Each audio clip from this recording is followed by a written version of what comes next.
Hi, welcome back to Let's Talk Forex. This is the podcast where we try and make the financial markets slightly less terrifying and, in this case, a little bit more entertaining. Yes, and this season finale, isn't it, Alison? It is. It is, and we're going to be doing something a little bit more, a little bit special. Yeah, today we're going to be talking about something a little bit more lighthearted and sort of taking a stroll, through the sillier side of the market, if you can put it that way. But we're going to be talking about scams and scandals, suspiciously lucky trades, which have become a hallmark of the current financial market. We'll be looking at AI bots that are not quite as intelligent as advertised, and prediction markets that I think have taken the world by storm, but seem to predict only one thing on regular occasion, and that is regulatory trouble. So this is our 2026 trading scandal special. And today we're not going to just be talking about Forex, but more broadly stocks, bonds, crypto, of course, prediction markets, and the wonderful world of people saying, no, this was all completely normal before the authorities arrive. But before anyone writes in, this is not legal advice. These are public allegations, charges, guilty pleas and convictions as reported by regulators and the courts. And where cases are still ongoing, as which many of these are, everyone is presumed innocent unless proven guilty. Let's start with the raccoon. Yes, we have to start with the raccoon. Our first story basically involved Google, confidential search data, prediction markets, and a trader using the name Alpha Raccoon, which already sounds like a crypto influencer or a rejected Marvel character, I guess. Yeah, possibly both. So the case centers on Michelle Spagnuolo, I hope I'm saying that right, a Google software engineer who was charged by the US authorities with insider trading on Polymarket. Prosecutors basically allege that he used confidential Google information and specifically internet data connected to Google's year-end search results to place bets on Polymarket. Yeah, not just $10 either. Authorities say that the profits were more than $1.2 million. And the allegation is that he had access to non-public information, of course, about what Google's official search rankings would show. And then he basically used that knowledge to bet on the markets which were connected to those outcomes. Yeah, to be more specific, I mean, he had insider knowledge about what the most searched people were of the year. And he, I don't know, have you heard of this singer, this rapper called David, who allegedly murdered this girl at the end of last year? And he knew already that his name was going to be the most searched. But then he made a bet on Polymarket long before anybody else knew that it was going to be the most searched name, that it was going to be.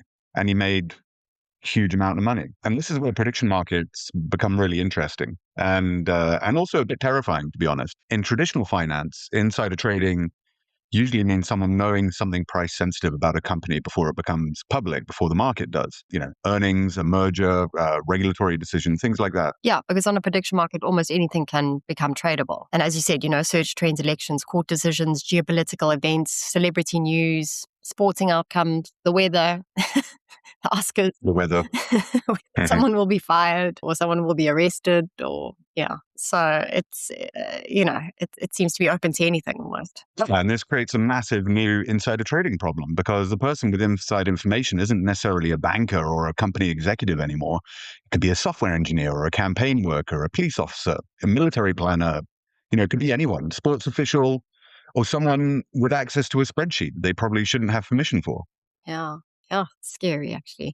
So that brings us to the much darker Polymarket, aside case. That was the Maduro capture case. Yeah, and this one sounds like it's straight out of Hollywood by someone, a writer who's been told to make financial crimes more dramatic or something. It's really insane. Yeah, so according to this article, US prosecutors alleged that Special Forces soldier, Master Sergeant Gannon Ken van Dyke used classified information about an operation to capture Nicolas Maduro to place bets on the Polymarket. And the allegation is that he made around $400,000 in profit from, wages connected to the operation. I mean, exactly what you're saying, prediction market problem in a nutshell. The whole selling point is that markets can aggregate information, right? The price becomes a kind of a crowd forecast. But what happens when that crowd includes someone who actually knows what the answer is going to be? Yeah, well, then it really does stop becoming the wisdom of the crowd and starts becoming someone read the answer key. Yeah, exactly. And in normal markets, there are at least long established rules, surveillance systems and compliance departments that watch for suspicious trading. They are not perfect. There's a reason why we talk about scams and scandals so frequently. And as we'll find out as we get further on in in today's episode, but these rules do exist and they are enforced by the authorities. Yeah, exactly. But prediction markets are newer, faster, often, crypto adjacent and sometimes offshore, which makes it more difficult and tricky. So they can be transparent on chain in some ways, but very, very opaque in others. So you might see, a wallet trading. You may not know who controls it, why they know what they know, or whether they're even supposed to be there, really. Yeah, and for traders listening to this or watching this, I think the lesson is not never look at the prediction markets. That's not the lesson here. They can be fascinating. They're often very useful indicators of sentiment, but do not confuse a prediction market price with the truth. I mean, a prediction market is not a crystal ball by any means. It can reflect public information, private information, rumors, manipulation, liquidity issues, whales, joke traders, and occasionally someone called the alpha raccoon. Which, to be fair, is a pretty good username. Terrible compliance strategy, though. So now let's move from crypto chaos, the crypto flavored chaos, to something more traditional, asset management. Which sounds calmer. Yeah, I know it does. But don't be fooled. Our next story is Kenneth Leach, who's a former chief investment officer of Western Asset Management. And in June 2026, he pleaded guilty to obstructing an investigation into what prosecutors describe as a cherry picking scheme. And cherry picking almost sounds charming, like he was selecting fruit at a market. Yes, it does, doesn't it? But unfortunately, in finance, cherry picking is not charming. It is when a manager delays allocating trades until after seeing whether they made or lost money. So in this case, they can assign the profitable trades to favored accounts and then the losing trades to everyone else. Yeah. So, I mean, I guess you could say, imagine that, Chris, you and I are both trading, both give our money to the same manager. The manager places a trade, it goes well. Chris gets the profit. Another trade goes badly. I get the loss. And then when you turn out and you say, why do I keep getting the terrible trades? The answer is not market volatility here. It's because somebody has been stacking the decks. They've been allocating wins and losses to different people. Yeah, exactly. So according to prosecutors, the alleged scheme involved enormous numbers. So there were about $600 million of first day gains directed to the favored clients and about $600 million of first day losses allocated to other clients. That's a huge, gargantuan amount of money. And this is what makes it so important here because, this is not a flashy scam like we're used to seeing in the Forex markets, with a Telegram group and, Lamborghini in the profile picture. This is a trust scandal inside professional money management, professional wealth management. Yeah, and it really does hit one of the most basic duties in finance, if you can put it that way. If you manage my client money, you owe them fairness. You cannot quietly decide that some clients get the cherries and others get the stones. Practical lesson, I think, here for investors, but also for traders, is that reputation is not enough here. Western Asset Management is a very good name, and this is one bad apple who just had huge amount of control in the company. So, a big name, long career, institutional language, it's all glossy reports and everything, but none of that removes the need for transparency.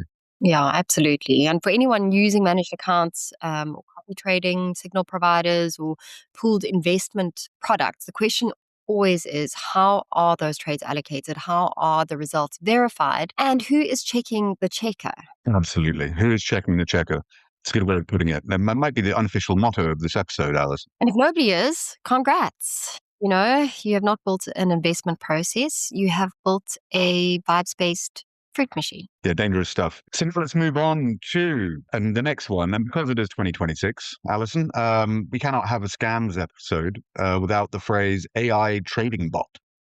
Yeah, it's almost legally required. Yes. So our bonus story is SEC's case against Nathan Fuller, who's accused of running a crypto asset trading scheme involving supposed AI-based trading bots. I think we've heard this one before, or something very similar, Alison. Yes. And according to the SEC, the investors were told that their money would be used for high-frequency trading or high-frequency crypto arbitrage trading, should I say. Some were allegedly promised returns of more than 40 to 50% in 30 to 45 days and guaranteed profits exceeding 100% in 21 days. And that, I think, as all our listeners probably aware of, or if they're not, they certainly should be, is where the alarm bells start to ring here. Yeah, it's the alarm bell isn't just ringing; it's detached itself from the wall and it's chasing you down the street. Yes. Guaranteed profits in trading are a huge red flag. And guaranteed profits of 100% in 21 days are less a red flag and I guess more of a fireworks display to continue.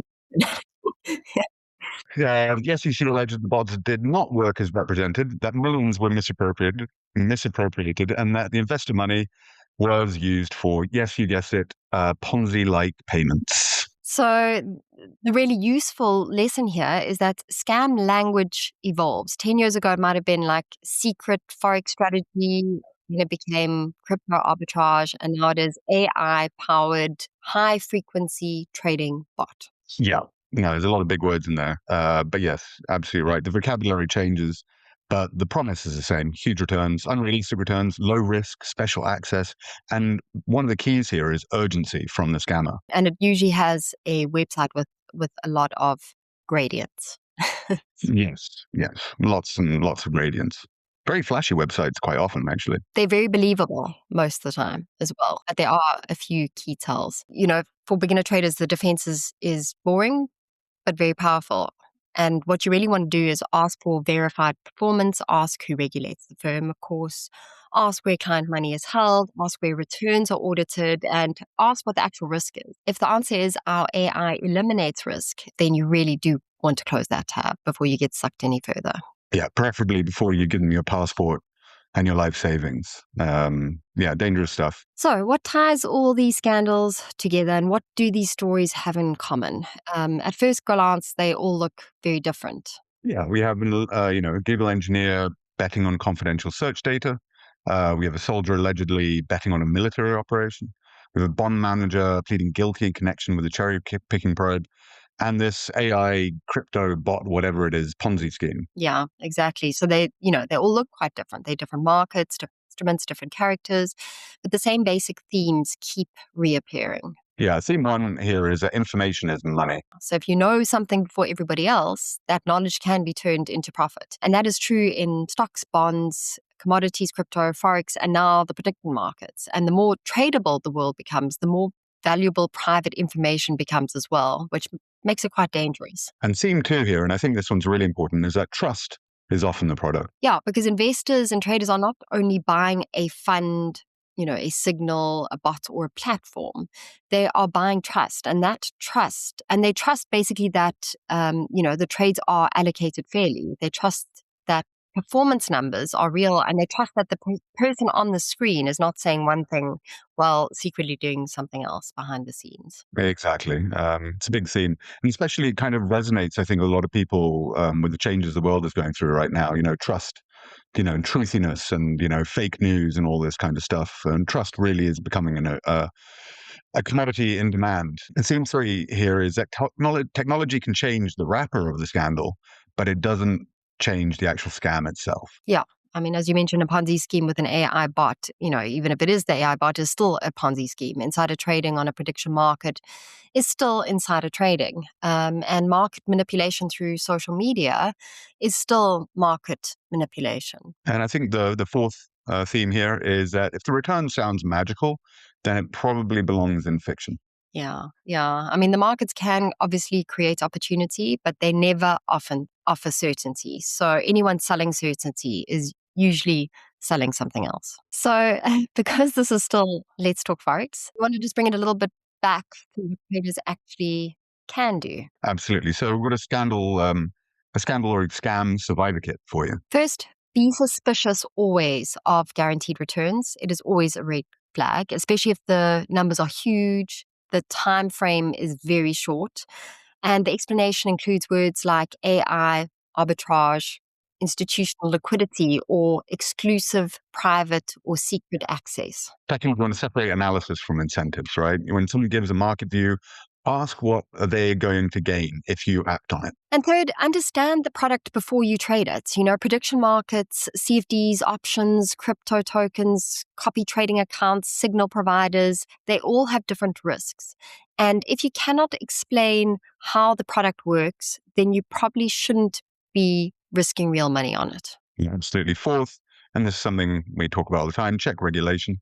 In Forex, especially, make sure that you know who regulates your broker, where your money is held, what protections apply, and especially whether the company is allowed to serve clients in your country.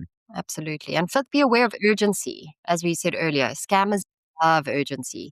This opportunity closes tonight. Only 5 spots left. You have to deposit your money now. You have to deposit more money to get the money you already deposited out. Real markets will still exist tomorrow, but bad decisions made in a panic, often wipe you out, unfortunately. Yeah, that's I think the calmest and most useful thing we can say is that you are allowed to slow down, right? You don't need to act on information when someone's pushing you. Yeah, absolutely. I mean, that's true no matter what you trade or how you trade, just always calm it down. As you said, the markets will exist tomorrow. Nothing's running away from you. You're not losing out on some huge opportunity. Yeah, no opportunity should ever get you to ignore your own due diligence. So Alison, what have we learned from these 2026 scandal files? I guess what we've learned is that the prediction markets may be fascinating, but they create some very strange insider trading risks. Yes, and we've learned that cherry picking is not cute, despite the name. No, we've learned that